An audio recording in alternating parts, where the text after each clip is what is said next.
Good morning everyone, कैसे हैं आप सभी। Welcome to my YouTube channel Rafale Educational Hub. Friends, आज है 17 जनवरी 2024। 17 जनवरी की करंट अफेयर से जितने भी इम्पोर्टेंट क्वेश्चन बन सकते थे वो सभी हम आपके लिए इस वीडियो में लेकर आए हैं। यदि आप हमारे चैनल पर नए हैं तो हमारे YouTube channel Rafale Educational Hub को सब्सक्राइब करें और साथ ही साथ बेल आइकन को भी प्रेस करें, जिससे हमारे नोटिफिकेशन आपको सबसे पहले और समय से प्राप्त हो सके। तो चलिए फ्रेंड्स, स्टार्ट करते हैं आज के क्वेश्चन आंसर्स को। क्वेश्चन नंबर फर्स्ट है, किसे सर्वश्रेष्ठ फीफा पुरुष खिलाड़ी के अवार्ड से सम्मानित किया गया।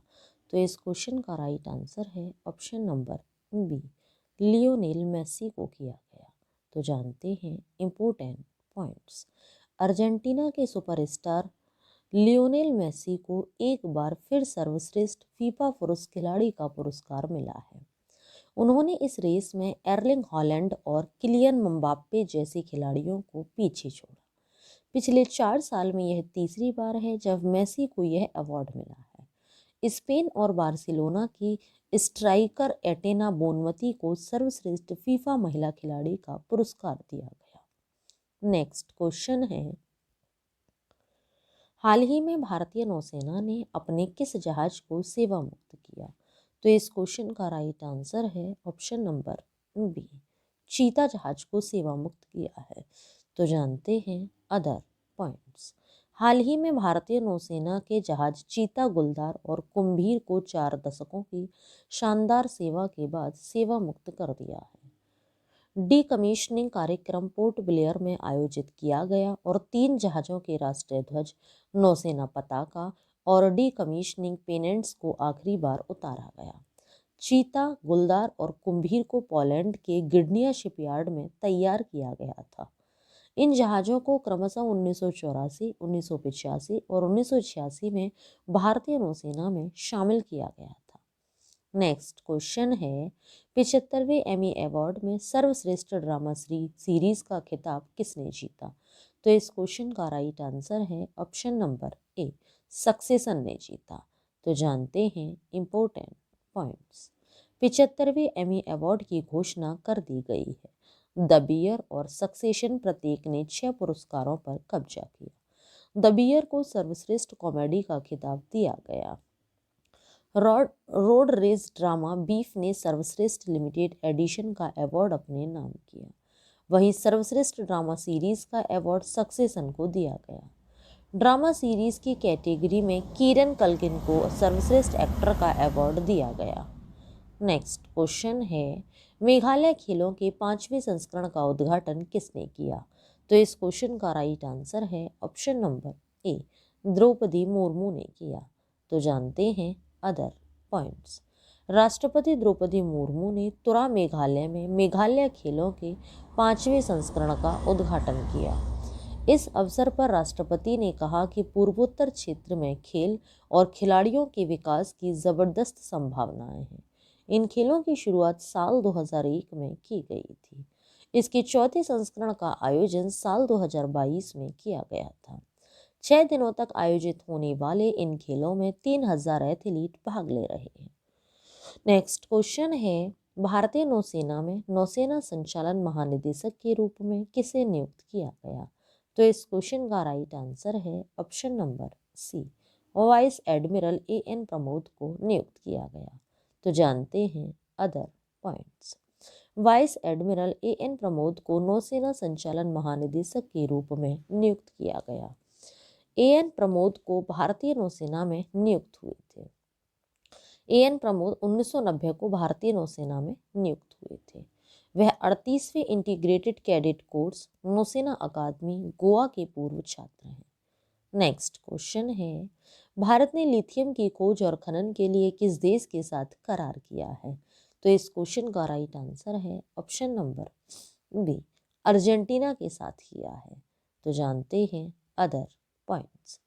भारत सरकार के खान मंत्रालय ने हाल ही में अर्जेंटीना के कैटामार्का प्रांत के राज्य के स्वामित्व वाले उद्यम कैटामार्का मिनेरा वाई एनर्जेटिका सोसिएडेड डेल एस्टाडो के साथ एक समझौते पर हस्ताक्षर किए।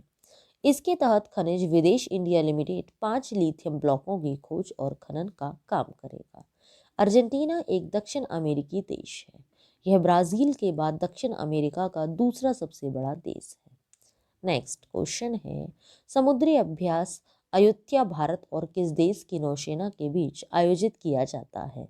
तो इस क्वेश्चन का राइट आंसर है ऑप्शन नंबर ए, भारत और थाईलैंड देश की नौसेना के बीच आयोजित किया जाता है। तो जानते हैं अदर पॉइंट्स। हाल ही में भारतीय नौसेना और रॉयल थाई नेवी के बीच पहला द्विपक्षीय समुद्री अभ्यास अयुत्या का आयोजन किया गया। यह भारत और थाईलैंड के बीच एक द्विपक्षीय अभ्यास है। इस नौसेना एक्सरसाइज में स्वदेश निर्मित भारतीय नौसेना के जहाज कुलिश और INLCU-56 ने भाग लिया। नेक्स्ट क्वेश्चन है, Pranab my father a daughter remembers पुस्तक के लेखक कौन है? तो इस क्वेश्चन का राइट आंसर है option number A, Sharmistha Mukherjee हैं। तो जानते हैं other points. Pranab my father a daughters remembers किताब की लेखिका पूर्व राष्ट्रपति प्रणब मुखर्जी की बेटी शर्मिष्ठा मुखर्जी हैं। शर्मिष्ठा मुखर्जी ने नई दिल्ली में प्रधानमंत्री नरेंद्र मोदी से मुलाकात के दौरान उन्हें यह किताब भेंट की। पुस्तक में वे अपने पिता के जीवन की याद दिलाती हैं और प्रख्यात नेता के बारे में एक बेटी का दृष्टिकोण प्रदान करती हैं। PM मोदी के मुताबिक यह किताब प्रणब मुखर्जी की महानता, बुद्धिमत्ता और बौद्धिक गहराई को दर्शाती है, जैसा कि उनकी बेटी की यादों के चश्मे में से देखा जाता है।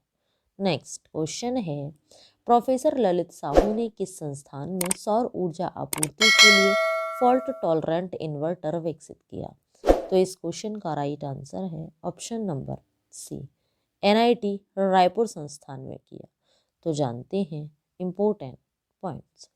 NIT रायपुर के प्रोफेसर ने सौर ऊर्जा की सुचारू आपूर्ति सुनिश्चित करने के लिए फॉल्ट टॉलरेंट इन्वर्टर विकसित किया।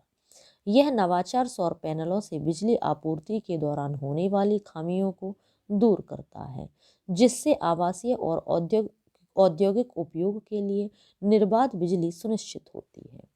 सौर पैनलों और बिजली रूपांतरण वस्तुओं के सीमित जीवन काल को पहचानते हुए टीम का लक्ष्य एक दोष सहिष्णु प्रणाली बनाना था। यह आविष्कार स्विच या कैपेसिटर में खराबी होने पर भी 20% बिजली वितरण की गारंटी देता है। नेक्स्ट क्वेश्चन है, यूक्रेन शांति शिखर सम्मेलन का मेजबान कौन बना है? तो इस क्वेश्चन का राइट आंसर है ऑप्शन नंबर ए, स्विट्जरलैंड बना है। तो जानते हैं इम्पोर्टेंट पॉइंट्स। स्विट्जरलैंड ने वैश्विक शांति शिखर सम्मेलन की मेजबानी करने की यूक्रेनी राष्ट्रपति जेलेंस्की की याचिका स्वीकार कर ली है, जिसमें रूस के आक्रमण से शुरू हुए संघर्ष के समाधान की मांग की गई थी।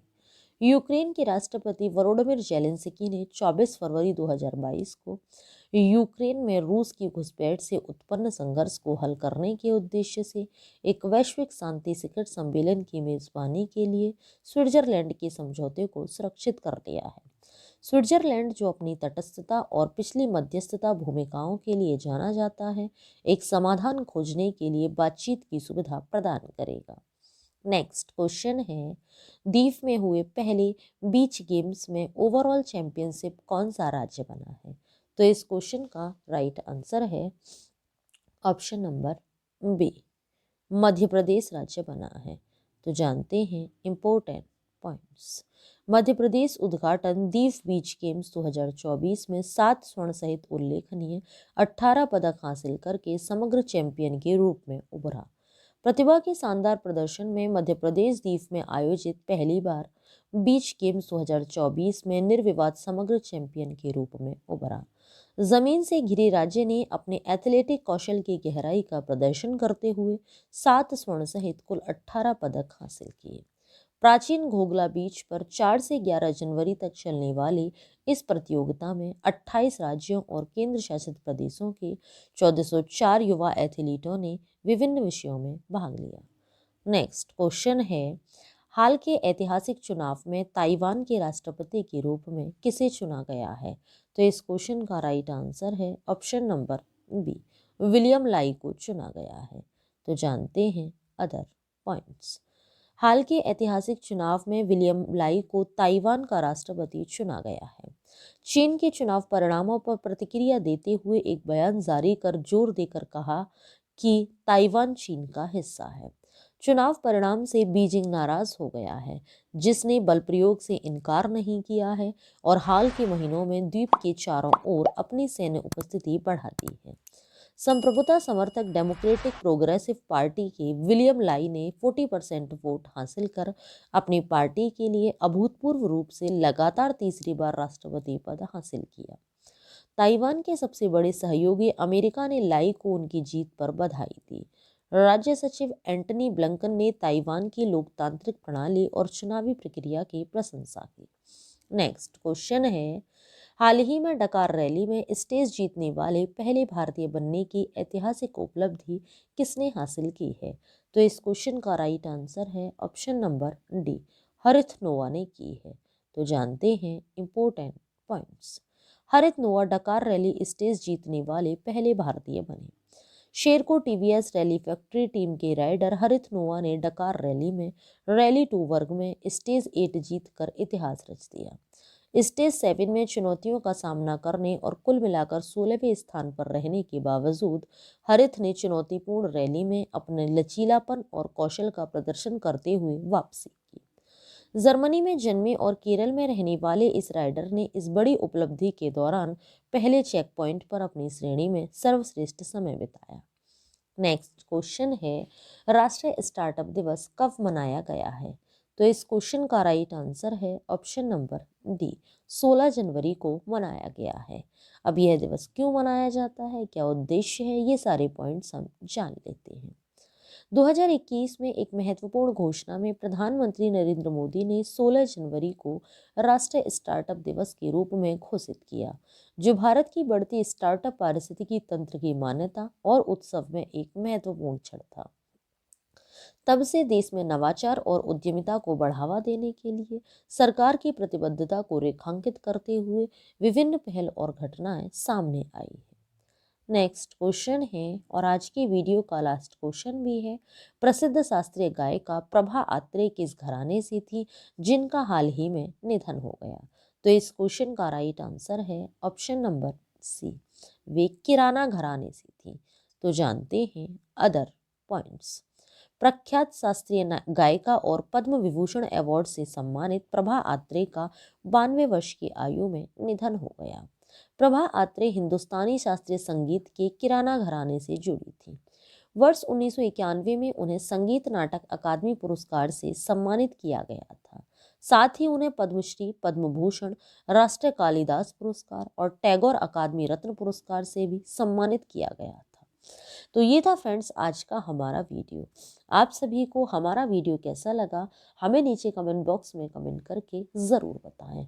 यदि आप सभी को हमारा वीडियो अच्छा लगा हो, यूज़फुल लगा हो, तो हमारे वीडियो को लाइक करें और ज़्यादा से ज़्यादा लोगों को शेयर भी करें। यदि आप सभी लोगों ने करंट अफेयर की प्रीवियस वीडियो नहीं देखे हैं तो नीचे डिस्क्रिप्शन में लिंक दिया हुआ है, आप हमारे दिए हुए लिंक पर क्लिक करके करंट अफेयर के प्रीवियस वीडियो देख सकते हैं। ये वीडियोस आप सभी के लिए हर एग्जाम की दृष्टि से काफ़ी यूजफुल भी है।